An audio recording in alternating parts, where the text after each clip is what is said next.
തിരുവനന്തപുരം കല്ലിയൂരിൽ ഭാര്യയെ ഭർത്താവ് വെട്ടിക്കൊന്നു. കല്ലിയൂർ സ്വദേശി ബിൻസിയാണ് കൊല്ലപ്പെട്ടത്. ഭർത്താവ് സുനിലിനെ പോലീസ് കസ്റ്റഡിയിലെടുത്തു. ഹരിതകർമ്മ സേനാംഗമാണ് ബിൻസി. മൃതദേഹം ശാന്തിവിള താലൂക്ക് ആശുപത്രിയിൽ ആണുള്ളത്. സ്വാന്തന സാജു, സ്വാന്തന, എപ്പോഴാണ് ഈ കൊലപാതകം നടന്നത്? എന്താണ് പോലീസ് പറയുന്നത്?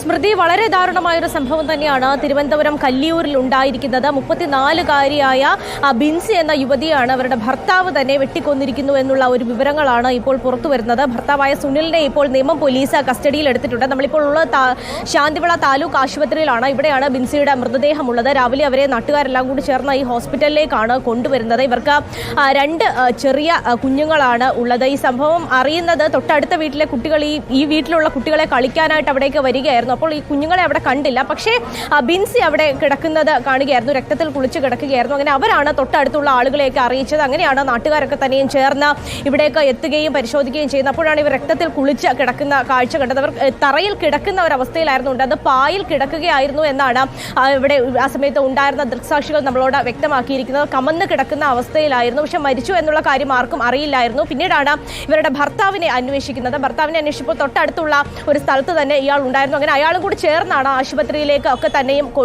വരികയും ഒക്കെ ചെയ്തത്. ഇവിടെ എത്തിയപ്പോൾ തന്നെ മരിച്ചിരുന്നു എന്നുള്ള ഒരു കാര്യം തന്നെയാണ് നമുക്ക് മനസ്സിലാകുന്നത്. എന്താണ് ഇങ്ങനെ ഒരു കൊലപാതകത്തിലേക്ക് എത്താനുള്ള കാര്യം? അല്ലെങ്കിൽ സുനിൽ മാത്രമാണോ ഇതിന് പിന്നിലുള്ളത്, അല്ലെങ്കിൽ മറ്റാരെങ്കിലും ഉണ്ടോ എന്നുള്ള കാര്യത്തിലൊന്നും ഇതുവരെയും വ്യക്തത വന്നിട്ടില്ല. കാരണം അല്പസമയം മുമ്പ് മാത്രമാണ് പോലീസ് അയാളെ കസ്റ്റഡിയിൽ എടുത്തിരിക്കുന്നത്.